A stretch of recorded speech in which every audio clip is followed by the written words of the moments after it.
Welcome to Start Here, a podcast sharing the stories of active, aspiring, and accidental entrepreneurs. I'm Nicole Eaton. And I'm Dave Bradbury. So let's get to the show. Today we sit down with Jay Levinthal, founder of J Skis, a handcrafted ski company selling directly to the skier. Welcome to Start Here, Jay. Thanks for having me. Really, really excited to have you. J Skis is across the street now, which we're so excited about. We are one of your guys' biggest fans. So thanks. You throw the best parties. Appreciate it. And that's from snowboarders who love what you do. So, well, I'm a snowboarder. I'm an OG snowboarder, so since back in the 90s. So. I'm starting to feel like an OG snowboarder myself as I are. age. But all right, let's jump in. Just help us set the stage here. What makes J Skis different? Yeah, there's a few things. All of our skis are limited edition. So I'd be talking to this camera or what? Whatever you want. Whatever, No, to us. Okay, to you. Yeah. Okay, talk to you. You really haven't done a camera one before. You're so good in digital and the audio only stuff. This is fun. No, okay. So my ski company is quite a bit different. And all of our skis are limited editions. So you're going to see 100 of these, for example, made. I'll do one graphic, like this graphic right here. If there was 100 of those, that's it, that's all. And we'll do the same model, maybe it's 200 of a totally different graphic. So you're one of only 100 people in the world to own that ski. Each ski, wow. I also hand sign and number. So it's like a work of art. So you not only have a unique ski, but like unique to you. And then the graphics are off the charts. Like we collaborate. All the skis are collaborations with artists from around the world, brands, just whoever we want to work with, and that they really take over the canvas of the ski. It's always been I've always seen it as a canvas. Just aesthetically, like there's so much that can be done on skis, like you've seen on skateboards, but in previous years hadn't been. And we also sell exclusively direct to consumer.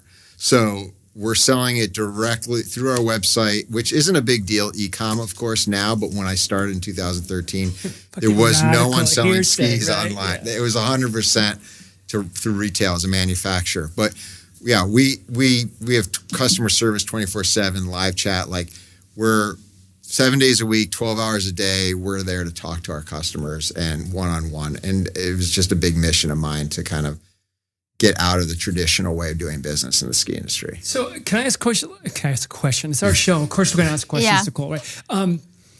What am I buying? Like, am I buying the performance of the hardware, I'll call it, the ski, right? Or is it just the graphic? No, right. So the thing is, if you're going to sell a product, the product itself has to perform. Like you can't just slap something cool on it or good marketing and expect it to go anywhere long term. So the performance of the ski, I've been in the ski industry for 30 years. Like I've started multiple businesses in the ski industry and ski brands and worked at different engineers and factories and everything. And these are my best skis yet. So like the performance is there. I have super fans that I've had for 30 years, literally coming back, or some people just discovered me last year and they're coming back. People own 4 or 5 pair. That's not, believe it or not, that crazy because they're just fans of the way the ski feels. So our skis are just easier, more playful. We're not coming from a European traditional racing kind of influence. We're coming from an American, I go out skiing, have fun. Right. Simple as that. That whole direction. And so people have a lot more fun on the skis. They find them easier to ski on. They're high performance, but you can also be a beginner and enjoy them. Wow. Thank you. Yeah, that's helpful. That's my sales pitch. It wasn't very salesy. No. I was really interested. Like you did a collab with Eric Gable, the surf artist, right? Which I'm a big fan of. That was so dope. And I was like, oh, that'd be cool on my wall, right? Yeah, well, totally. People do hang them up, and we sell displays. So like when you're not using them, you can put them on the wall in the living room or whatever. Oh, I love that. Yeah. So tell us about your background. You said you're originally a snowboarder, which I love. Well, but I've also heard your story before. Yeah. Great pitch at the hardware meetup. People are still talking about it. But yeah, tell us your background. The story of who you are and also J Skis. Yeah. Well, I started skiing in middle school, and as soon as I got home, I told my mom, I'm like, this is what I want to do. And she's like, well, skiing isn't really like a job or a career, But anyway, I just love skiing so much. And when snowboarding came about, this is in like the 90s, snowboarding really kicked skiing's ass. Like skiing was so traditional, so conservative. It hadn't changed in decades. And snowboarding came out of left field with being able to snowboard backwards, do tricks, do all the things that you can do on a skateboard or a wakeboard or a BMX bike.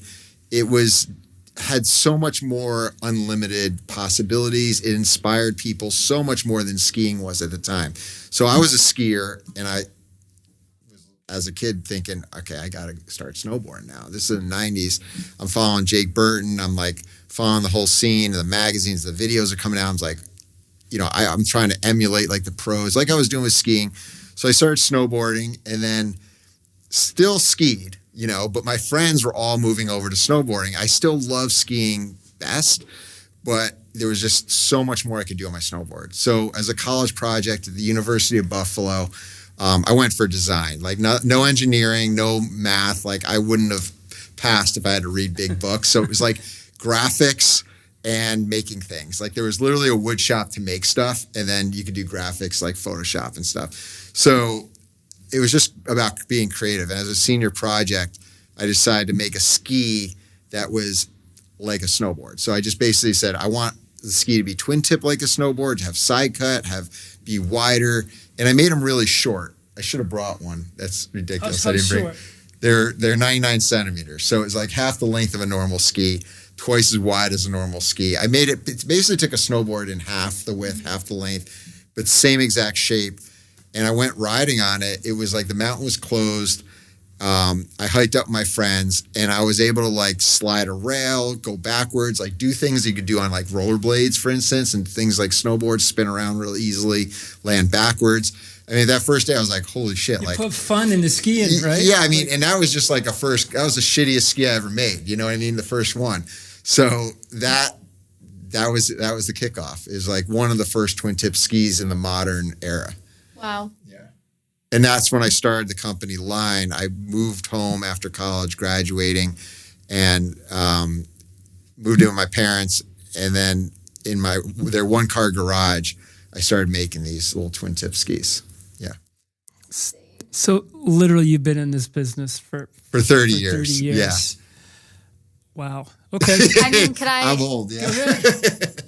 I remember hearing that you got an order from someone for like 1,000 of these, and it was basically just you. Yeah. So was that the start of you being like, wait a minute, he made his own order? Was it like hype? tell the Did story? you place your own fake order, Tell like the to put out a headline or what? I just about had to, because no one gave a shit about what I had. It's just like I spent an entire year trying to make these things. I'd like make one, go on the hill, see how it rode, went back home, make another. It would take me like a day or two to make one. And then I would just evolve it to try to make it better and better. And then by spring, I was like, I have to sell these. And the only way to sell them is through retailers. So I went to a trade show in Las Vegas, borrowed my uncle's flyer miles, like spent every last dollar to get out there. And I was in this little 10 by 10 booth. Now, snowboarding was blowing up at the time. It was like hundreds of snowboard brands, like everybody in their garage. There were 200 snowboard brands back then at the SIA show. Yeah, Is that what we're talking about? Yeah. So in Vegas is like Ski Industries of America. And that's where you go to sell product, because the stores go there. They look at your product. They place an order. You build it all summer and ship it in the fall. So that was my chance. I had friends that made snowboards. They did that. They got orders. I went there. I mean, there was huge booths from like big ski snowboard companies. I had this little 10 by 10, and it was just me and my friend who made this binding, the Alpine binding for it. And anyway, we might have talked to like 3 or 4 people, and it was just one of those things where they walk by and they did, and then they keep walking. Yeah. So I went home after that, and I didn't get any orders. Okay. And I might have talked to like a handful of people, and they were probably just being polite. And then I went home, and a couple weeks later, I was just like, holy shit, like, what am I doing? Like I'm just wasting my time. Like I just spent a year living and breathing every moment to make this ski, and thought I was going to get somewhere because I see Jake Burton doing Burton, and I see like Sims, and I see all these startups doing it. I thought, hey, I did it. Why didn't it work? So I ended up getting a phone call from like the local copy store, and they said, hey, we have a fax for you. So a fax is, for anyone watching, it's a piece of paper. It's an email printed on paper. It wasn't an email. So I drive to the store, like the UPS store, basically. I read the paper, and it's an order from Japan, a Japanese distributor, for 1,000 pair of these. So as you know, like, think about it. It takes me a full day to make one. They don't want to wait 3 years for me to deliver this. So that problem, you could see it as a problem, because I didn't know how am I going to make 1,000 pair. Yeah. It was a huge opportunity. I mean, now someone actually wants this crazy product I made. Like, I actually have someone that wants to buy it from me. Boom, I could be in business. All I got to do is make the damn thing. So I moved all my stuff out of the garage, went to basically rent a bigger garage in town. This is Albany, New York. I hired some friends from high school, and we just made these skis. I made equipment to make the ski. I made the machines to make the skis, and figured it out, and trial and error. And by the end of the summer, we shipped out somehow 1,000 skis. Wow. And the money part was the crazy shit, because it costs a lot to buy all the materials. I had to buy the wood core, the plastic, the edges. I had to figure out like how to get all that. And the bank somehow trusted me. I do not know what they were thinking. I went there with my purchase order from Japan. I was like, I got an order for 1,000. I don't know how much money it actually was, but they let me borrow half. It was an export working capital loan, they called it. I'll never forget that. So you probably couldn't have done it if it was a shop in Utah. I probably couldn't have. It like fell into a certain category where that was the bank's job. The government was like, hey, banks, you got to get these people exporting, you know? Wow. And I didn't even know about it, but they're like, yes, we can do this. I didn't know anything. I was like, oh, okay, good. I didn't know how unique that was, you know? I mean, if I had to get an investor, they would have said, you've never made more than 5 of these things. Like, why would I believe you can do it? Yeah. But I mean, I literally, from morning, like 7 a.m. till midnight, like every day I was just in that garage. Like I didn't show up to anything. I didn't go out with my friends. I didn't go to my parents' house. Like, they had to come see me. And if they ever visited, they were put right to work. I mean, it was like my dad was making boxes. I was just like, you know, it had to be that way. It was just a hustle. All right, so that phase in was sort of the traditional model, right? You go to the big shows, you sell to the retailers who come to you, and then, you know, that's had ups and downs throughout. Like, when did you make the change to direct to consumer? Yeah. And do you regret sort of leaving the retailers behind? No. Or maybe you have some of them now. Yeah. Hey, I love the ski shops. That's one thing. I'll just set it straight right now. I love the ski shops. You couldn't do the same thing without them. But for my business, after, you know, from that date till 15 years later, I learned a lot of lessons. And the biggest takeaway is that model only works when you have volume. Like, you need to be building like 30,000 skis. I was building 3,000. You don't make enough profit having all the middlemen, like the sales rep, the trade show, the distributor, then the retailer, then finally the consumer. I'm left with not enough money to operate. And I almost went bankrupt twice until I ended up selling that business. That was the Line brand that I started. And that eventually got sold to K2 because I couldn't support it financially in that business model. So it was really, there was no choice before e-com to operate a small business economically in that way when you're doing a few thousand pieces. So that's what drove me to, when I was working for K2 and I learned a lot doing that, I was like, I think I could do it again now because of social media and YouTube and e-com and, you know, Shopify website. Like, everything became turnkey. I'm like, what am I doing? I could actually go try this again. I mean, we're talking, I started in 95. I got investors. I sold the business. I worked for K2, the public company, running Line. And it was in 2013 that I finally said, I think I could pull this off, or I want to at least try. You know, and I was turning 40 and I was like, if I don't do it now, when am I going to do it? And I just left K2 and I said, hey, I'm starting a ski company. I remember telling them, I'm going to sell it online, sell skis online. And they're like, there's no way that's going to work. Like, you'll never be able to sell enough. You know what I mean? Mm-hmm. But I'm looking around, I go, there's shoes. Like, people are buying everything online. Yeah. So that's, you know, but this is 2013, you know? Yeah. Do you think you could have made that transition without the street cred you had before with Line? Sort of like if you were just some unknown random coming up, say, here's my ski. Like, are people, do they need to see that heritage and proof point? Yeah, it helps. And that was a big factor, was like, I decided I had to leverage everything I had. And part of what I had was my credibility.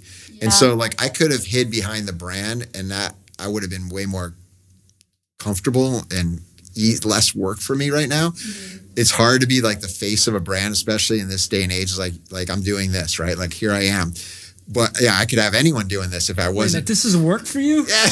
Dude, oh man. But I mean, I'm doing, hey, I'm not skiing right now, right? Yeah. So the fact is, like, I was like, I have to leverage my credibility of all those years. Every person I sold a ski to is going to help me because they're going to trust me, and they'll jump over to me and buy it online. I don't do demos. I don't have it in shops. No one can see the product or try the product before buying it. Now, that's a crazy thing. Wow. It's a flex. Yeah. Right? But the thing is, it actually works in a different way to an advantage, because when someone owns one of my skis and there's someone else, they bring it into a ski shop, all the shop employees are like, whoa, wait, is that the Bob Ross J Ski? Is that this? Is that, I got to see this. And they gather, and it makes that customer feel so special. Mm-hmm. And when they're in the lift line and they see another ski, and it's rare to be the same ski, but they just recognize it. They're like, oh, that's a J Ski. It's kind of like a silent, That's cool. Well, Emma was so stoked to go like to her trunk and say, "Oh, I have J skis in the car. Do you guys want it for this?" It's a secret handshake. Yeah. I mean, it's like the really Harley is. guys, like waving to each other, or the ducks on the Jeep, Yeah. So it worked out in that way. But no, at the time it was a risk, but I could look at the numbers if you want to get into the math, which I wasn't great at, but like this is basic math. Mm-hmm. If you're going to sell a ski, let's say if it was $600, just an easy number, and you were a store is going to buy it from you for $300. So like if it cost me $200 to make, which it did, I only get $100 out of a $600 retail product. The store made $300, 3 times as much as me, the guy who made it. Yeah. Now when I sell direct, I get the store's $300 plus my $100. Now I'm making $400. That's 4 times the profit. I don't drive a Lamborghini, but the fact is, I can build fewer products, and I don't need the volume. So that's the whole thing that makes it work. So you could, at one point it was 3,000 pair was like the break even. Now it's getting closer to 4,000. Everything's going up. Yeah. But that's a tiny amount of skis compared to the big companies are selling hundreds of thousands, right? So that's where the D2C is key. And that's why I say I have nothing against the retailers. I just can't financially support myself doing it that way. So no retailers carry your skis? Do you have a couple of them? A couple of them buy it at a discount on their credit card, which again. So you're not giving them industry terms and the all terms, that kind right? of stuff. Because traditionally you'd give them like 6 months to pay you. Yeah. It's like I can't be a bank to another small business. Like I'm a small business, right? Yeah. So that was part of it too. That was challenging. And the amount of time I got to go drive around, shake all those hands, get everyone on the skis. Now, instead, we say, hey, if you don't like our skis after 5 days of using them, return them. We'll refund your, no problem. Yeah. And that first 5 days could be 2 years from now. Like, we just make it so it's easy. It's a no-brainer. Like, if you don't like them, you send them back. It's no big deal. Do you get many back a year? No, we don't get that many. But the few that we do, we have in our shop and we resell it. It must give the buyer just peace of mind. Right? It does, totally. yeah. And sometimes they are the wrong size or wrong model. And they just don't like it. And that's fine. We're not making a ski for every human on earth. We're fine with that. Right. Yeah. So you obviously started selling online, selling D2C. And now you have a storefront, like fully with a bar, with like basically a game room, an event space. How has that helped with not only your business, but just the community? I feel like it's such a cool spot to hang out. Yeah, it hasn't helped with my stress. Or financial situation. Having a retail business, physical location is gnarly. I never had one, and don't get me wrong, I'm glad I did it, but it was 100 times more work than I ever imagined. I mean, e-com, I've got 4 people selling 4,000 skis on my e-com business and developing the skis, creating all the marketing. We have 3 people working there to sell 1 or 2 a day. You know what I mean? Yeah. It's crazy. But what you're pointing out is and why we did it was because we wanted a point of contact. Yeah. And people would say, hey, I'm visiting town. Can I come see you? And I'd say, no, we're just a few people on laptops in different states. Now I can say, yes, come on down. And if I had just a store, it would be like, yeah, walk in if you're going to buy a ski. That's how it would feel. Now we have the bar, the lounge. We have like memorabilia on the wall, the history of skiing and snowboarding, games. So, you've got like a 4-year-old sitting at the bar having a hot chocolate. Their parents are having a drink. You're watching ski movies. We have events, birthday parties, company get-togethers, holiday parties there. And it becomes a community space. And that's what I was trying to do, is give back to the community, ski and snowboard community. Especially in this town, you got 4 colleges. Over 100,000 students are coming here to ski and snowboard. You've got, I think it's 5 or 6 mountains within an hour of here. And there is not one place in this town that has the theme of skiing and snowboarding to hang out at.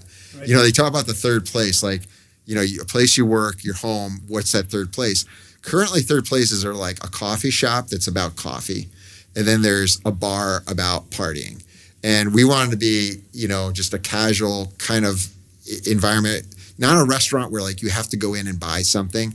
You can just go in and hang out, and just watch ski movies or do whatever. Yeah, we do that. Like we love it, right? Like we've had 4 or 5 parties there through the years, right? Or even just a Friday afternoon, we're like, let's go to J Skis. I know. Cool. Like, having a beer out on the sidewalk when the sun is hitting you there. It's pretty great. Look, I totally got Sam Roach-Gerber and I totally got busted by Senator Peter Welch walking down the sidewalk. Yeah. You're loud out there, man. But it was like a Tuesday afternoon in the spring sun. We're like, we got a liquor license on the whole place. Is this what Tuesday afternoon's like? Yeah, no.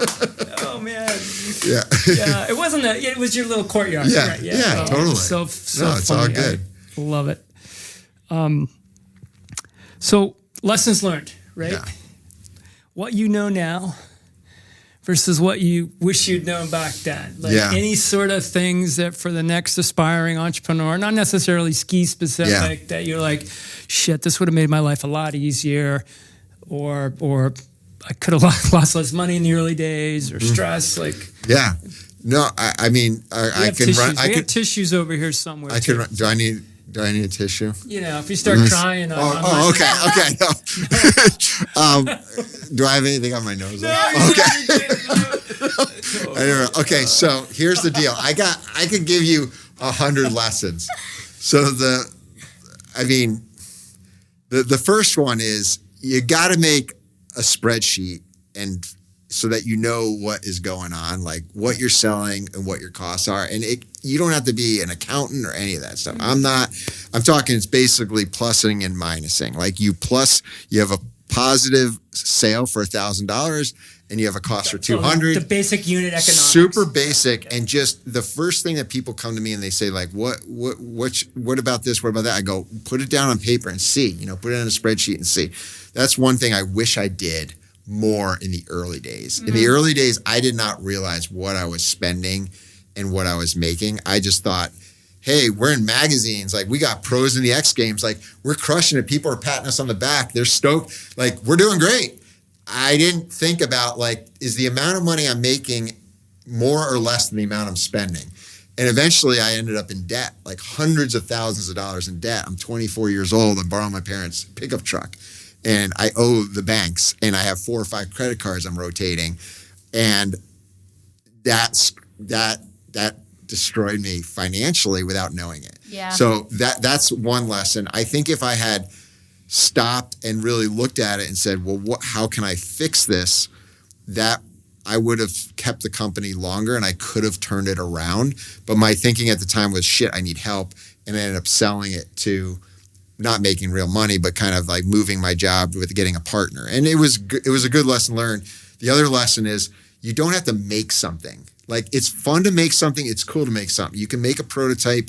You also don't have to, especially in this day and age. Like everyone in the world can make something for you. And if they're a specialist in making it, they're going to be better at it, faster at it, more efficient, more cost effective. I was burning money, I'm sure, making my own skis. I mean, we got up to 4,000 skis at my little oversized garage with just me and my friends. Like There's no way we were the most efficient factory. You know what I mean? Right. We were buying raw materials for probably so much more. And I remember telling Elon, big ski company in Europe, they're like, hey, we can make these for you. They gave me a price. I laughed at it. I don't think I realized what my price really was with all my labor, all my overhead.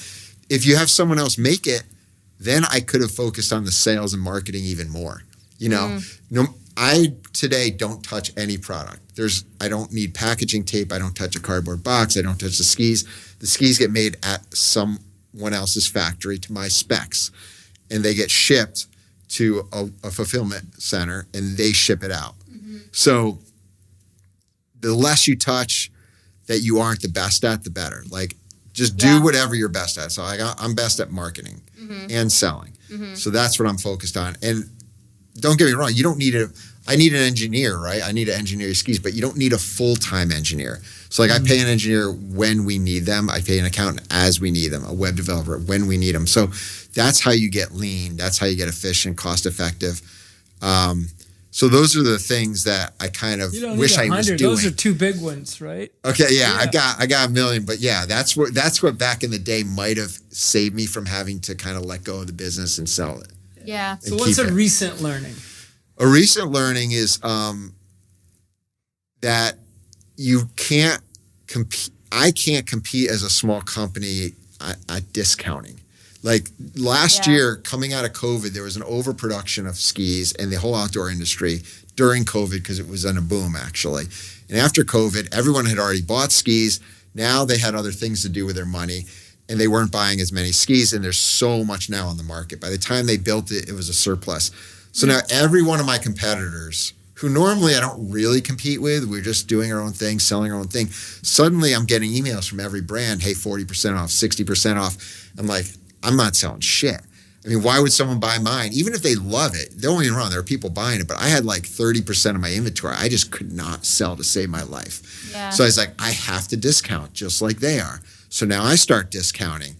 And at the end of the year, I lost money for the first time in like 12 years since I started up.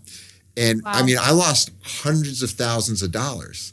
And I was just shocked. Like, I was like, how, this happened so fast because my whole season, 75% of my season is from August to December. It's basically Q4 and it's over. Yeah. And so it's not even like you have a long 12-month lead time where you're like, you know what? I see this. I'm going to correct it. I'm going to fix it. I had the people I had the product I had. Within weeks, I had to make a decision. Am I going to sit on this inventory? Basically, everybody else is doing it. Have hundreds of thousands of dollars of skis. Like, this thing is not a dollar bill. I can't buy anything with a ski sitting on the shelf for the next 2 years. Or am I going to turn it into cash, but do it at a price where I make no money? It's the same as like not having a business. It's as if I didn't sell anything because it's so priced so low. Yeah. So I did what I had to do. And coming out of that, I go, this can't happen again. So the next year, the lesson I learned is I built less. So 20% less skis this past season. And I didn't discount. I kept my prices. I actually raised my prices $60. I added $20 shipping. No one complained about shipping. This is a freaking lesson to learn here. Wow. I was so worried that no one was going to buy my freaking $800 skis because of a shipping cost. I put $20. We had one person commented out of 4,000 skis. They said, I can't believe it only costs $20 to ship a ski. Right, they didn't trust it. Yeah. Because it's true. It costs us like $80 to ship a ski, but I'm only charging you $20. Yeah. So much has changed in the last 4 years where like shipping was something that you passed on the exact amount. To shipping costs went so high that there is no such you would never buy it if I told you what it was. Yeah. So I'm only gonna charge you a little bit of it. So no one complains. So now I'm making $60 to $80 more, and I'm not discounting it. And this year we were profitable. And don't get me wrong, I cut costs too. And you kept it at 100 skis, 100 graphics per graphic. It was like 100 to 300 depending on the graphic. But I also cut a lot of costs. I had to lay people off. I had to scale down. Like, we scaled up, and I didn't scale down quick enough. That was the mistake, and figuring out how the hell to do that. Thank you for sharing that. It's like really, really important, right? It is. It's the realness. Sometimes like Yeah. a lot of growth is awesome until it's not, because you're focused on other things. Yeah. Yeah, especially with the pandemic and the uncertainty of it. You're like, okay, I guess we're following this. And then. Yeah, you think it's forever, and everyone does. And the thing is, I remember a friend told me, I'd never heard this. They go, if you're in business for 10 years, you're going to experience the ups and the downs. And I just cycles. The cycle. And but going it wasn't through just skis that did it, too. Like bicycles, right? 3 years ago was a great time. Everybody, you couldn't get a bicycle or a mountain bike during COVID, but everybody oversupplied, and then you could get them for 40% off. It was across the board on everything. So that was wicked, man. And it was, and don't get me wrong, it's been tough, like to scale down to stuff like I got the building, like we took out a mortgage for the building where it's an investment. Now it's not something you snap your fingers and get rid of. We had to figure out how to make that more profitable, how to make the business more efficient, like get rid of the agency that we had that was, $5,000 a month to run our Facebook ads, cut down our Facebook ads. Like everything just had to contract. Yeah. And that goes back to the plus and minus on a simple sheet of like, what are you selling and what you can either raise your price or you can cut your costs. There's only two ways to get to that spot. And often it's both. Like you said, right? You do both. Yeah. Yeah. Thank you for sharing that. I want to talk a bit about your brand and how you keep things fresh. Yeah. So like, I know you obviously have partners and you have artists like make new designs, and you yourself like are a designer and marketer, you say, but yeah, how do you keep the brand fresh with just like a pair of skis? Sure. I just don't sit still. Like I get bored easily. So we're always looking for whatever is wild, the next thing. And everything doesn't have to be a game changer or like an eye catcher, but like you definitely need it throughout the year in some capacity to keep it fresh, so that someone says, oh, no way, did you see what they did with whatever, and we'll collab with a brand or an artist or a musician or something like that. So we just make sure we have that sprinkled in along the way, and know that like, so what are we doing that is going to accomplish that for us? Like it's an actual thing on our goals. Like we can make 4,000 skis and they can be whatever, but we know that we got to work with another brand or do something that turns heads. Right. A certain amount, like maybe 20% of what we do has to turn heads. Yeah. Not been done before. Yeah. Or try to do that. Yeah. I mean, I remember even going in the shop at our holiday party, and I just heard people be like, no way, that's like a Lawson ski. Or like, oh, this is this. And it's crazy how that is a talking point of like, oh, that's sick. Right. So, I mean, I get the same thrill as when I walk in the Burton headquarters store, right? Which is like Willy Wonka chocolate factory experience. And you get the same, just the energy, the creativity, and the irreverence and the fun. So, and I do give you so much credit for putting snowboards on the wall. Oh yeah. Too. Like, no, I'm down for the industry. I love it. I love it. What keeps you going year in and year out in this thing? Is it just I didn't know you like basically started in school and didn't go really corporate early or any other thing. Like what's the motivation now? Is it just are you trying to change something in the industry, or is it just money and profitability or community impacts? Like it's hard to keep the motivation, to be honest, for that long. And like you have your ups and downs. And I feel like when I'm doing good, I love it. Just like anyone, and then when I'm doing bad, I'm just like, why am I doing this? And it's like, I'm not able to, I mean, there's been a lot of times, like my wife would tell you, like, where I just go, if I was working for someone at this job, I would just quit. Like there were times I just felt like I've been there, done that. I maxed myself out. Like I'm kind of over it. And then there's other times where I'm just so hyped up, and I can't wait to work on the next thing. So that's just like natural, but like it is hard to keep it going. As far as what keeps me going, it's a passion for giving other people the experience that I have in skiing. Like I love skiing, and as a kid especially, but even still, my customers actually, I think, like skiing more than me. Most of them, they live for it. Like they come in the way I was when I started this business when in my 20s. They're just like ski. Yeah, I get a little burned out of it sometimes, but I still love going skiing. Like I gotta go during the week at some point. But it's just I want people that ski to have as good an experience as possible. I don't know what it is, but that's just always been my driver, and it still is. Yeah. Yeah. So I'm always figuring out what can I do to make skiing more fun. That's the mission. Make it more fun. Love it. Yeah, make it more fun. Do you have sponsored athletes at all? Is that something you do? We flow product to them. We don't do it in the traditional way. I mean, we have local heroes type people, that we'll flow them skis because we like what they represent, but there's not like a team page or like, hey, you should be like this person. Yeah. And I don't like the idea of like, you should be like this person. And if you're not, you should think you're not good enough and you need to work towards that.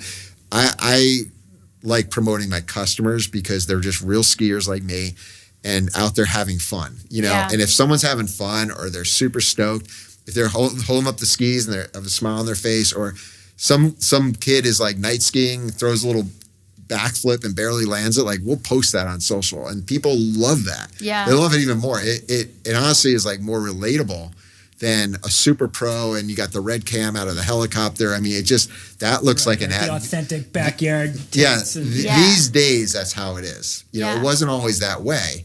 I mean, but back in the day, you do one print ad a month. So it was just like, we have to capture that moment by that super athlete. Right. Now it's like. Well, you lived that experience too, right? Yeah, I already did that. X Games, hero. So. Yeah.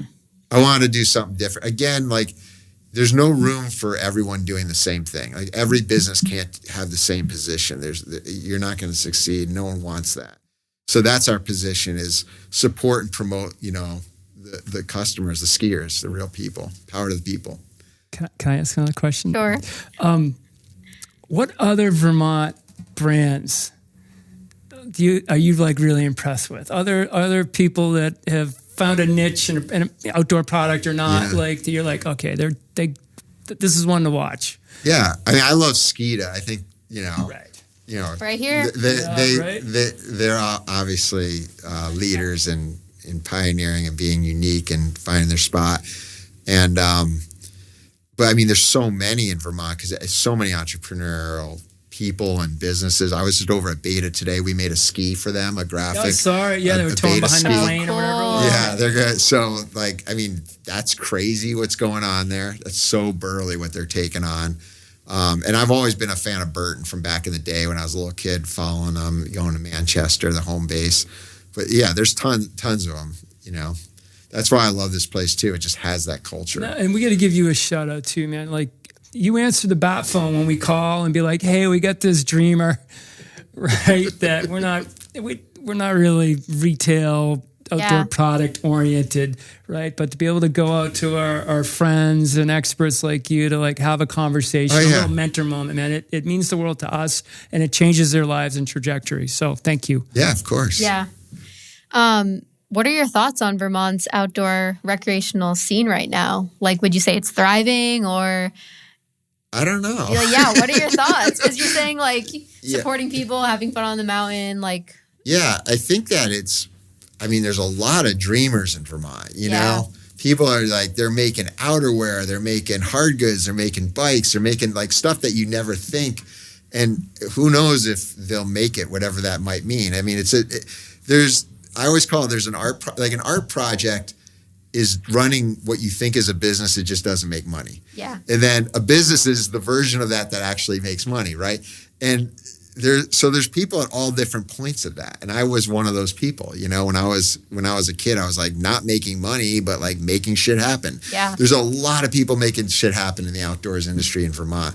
I don't know if they're making money. I don't know where that business will go as a business, but they're certainly pioneering stuff. I mean, the thing about this place is like, you could just put a sign out front of your house, say, hey, I'm selling selling jam. I'm selling popcorn. Like people will stop and support. People will support any business. Right. Like this is the most supportive environment. Right. So like if you got an idea and you actually execute it, someone will support what you're doing and you're doing it. And there's a lot of people doing that in the outdoor industry. But that could be a false signal too, right? You're like, I'm crushing it. I sold all my jam. Yeah, it's like me. I was crushing it at the time. I had an article in New York Times and Newsweek, and we were like going bankrupt. Like it's just like it's all relative. Like what you see is not always the reality, but it doesn't mean you're not making shit happen. Yeah, you know totally. what I mean. So there's just like all different variables. So in Vermont, as far as entrepreneurs and outdoor scene, I think it's alive and well. You know, it's just a matter of can they break through, to become the national Yeah, it's been brand. good to see the Outdoor Business Alliance sort of form and do things around workforce or policy. And there's a lot of groups. I think the governor recommended some money, a big chunk of money to support the sector too again. So, don't you start calling him up. My gears are going. I was like, tell me more. Wait, there's extra government money for the outdoor business? I don't know if it's call your legislator, okay? Yeah. I really don't know. So, oh my gosh. But wouldn't that be a neat little arc, right? How that Exim Bank program that was probably an SBA program that it was an SBA. Did. Exactly. I still work with the SBA. Yeah, I mean, it's amazing. Yeah, SBA is great. And Adam Laughlin's the new director there, and he came out of the Tech Alliance. So like really, but it does suck that like it's easier to sell to Japan sometimes than it is to sell to the next New Hampshire. But it's never been any easier than today. I mean, that was back in the 90s. True. And like right now, I could start a business in an hour. I can connect a Shopify website to a bank account. I could source a product from wherever, put it on the site, and I can post on social, pay for an ad, and like the same day. Yeah. I mean, it's crazy. Yeah. What's possible. Yeah. If you weren't selling skis, what would you be selling? Oh man, I got a million ideas. Too many ideas, man. Too many ideas that I don't have time to start. That's probably good to keep those in the bottom drawer. I don't know. I know. I'm curious. I would make far more money selling anything but skis. I can assure you that. It's no one's in the ski business to get rich. Yeah. The joke is you need to start with a lot of money to make a little money. Okay, so it's a passion industry. I love it. Well, we're at time, Nicole. Okay, I think I had one more question. Go ahead. But I'm trying to remember it because I just forgot. It's all good. It's all good. Wait, give me a second. And this place is unbelievable. I have so many friends that work here. I mean, it's just a blessing to be able to. Plug. Yeah, no. VCET. You didn't include us as a third space, and I was a little. I didn't know it was a hangout too. I can't even get in the front door. This is an important building, right? That's right. Disky's is across the street. Well, it's open 24/7 too. So like people come in on weekends and play ping pong with their kids, or maybe they've got a parent meeting. But just to have a workspace that's affordable, super affordable, and flexible like that for a startup, and to get out of the house, or maybe you've been in business forever, but you just want to get out of the house. It's awesome. Trust me, I'm thinking of coming here. Yeah. I can't remember my question, so okay. It's we're not as good in the afternoons. Okay. Actually, I think this is great. What are you talking about? He's on fire, but I feel like I had to warm up a little bit. Okay. You could start it. Get the stuff off your face. Start it like 3 minutes in, you'll be good. No, I know what my question was. Where do you ski? Stowe and Bolton mostly. Yeah. All right. Do you do like Bolton for night skiing? Yeah, I like night skiing there, but it's great. I'm a Stowe guy. I live there, and I love Stowe. Yeah, Smugs. I'm at Smugs and Bolton night skiing. Yeah, Smugs is fine. Yeah, it's fun. Yeah, Smugs, they got great, crazy stuff, and I mean the trails, they don't ever close anything. Yeah, it's just everything's free for all. It's so cool. It's That's natural. The vibe. It's very natural. That's the vibe I get. What are you for it? All right. You hit the final question, please. Sure. Okay. So, what founder or leader, past or present, would you like to chat with, and why? I don't know. Well, it was definitely Jake when he was around, and one time I did get to like ride a chairlift with him, it was crazy inspiring just to hang with him for a little bit. So wow. Yeah. That's so cool. Jake That's Carpenter. Awesome. Yeah. Burton. Jake Burton. My perfect day in Vermont. I wrote about it years ago in Outside Magazine. I'm like, powder morning at Stowe on the chairlift with Jake and others. And then came to Burlington, met with founders, and it was a cancer research team. And then the Flynn had like Baryshnikov or something dancing on stage. Like, you did that in one day? One day. And I had like homemade pizza or something. Like it just blew my mind. Like you could do all of this in the span of 10 hours. Yeah. That's awesome. Right. Yeah. The homemade pizza is obviously the best part. Yeah. It was like flatbread. Of course. Yeah, and it was flatbread for sure. Totally. Well, thanks so much, Jay, for coming on the thanks for having me. podcast. This was fun. Thanks. Yeah, to our listeners, go to J Skis. It's the best place to hang out. Right on Main Street in Burlington. Yeah, Yep. it's perfect. So thank you. Check us out online, jskis.com. Yeah, the social media game is fire. Can I just say I respect the Instagram lives. I respect everything about it. So yes, follow them on Instagram.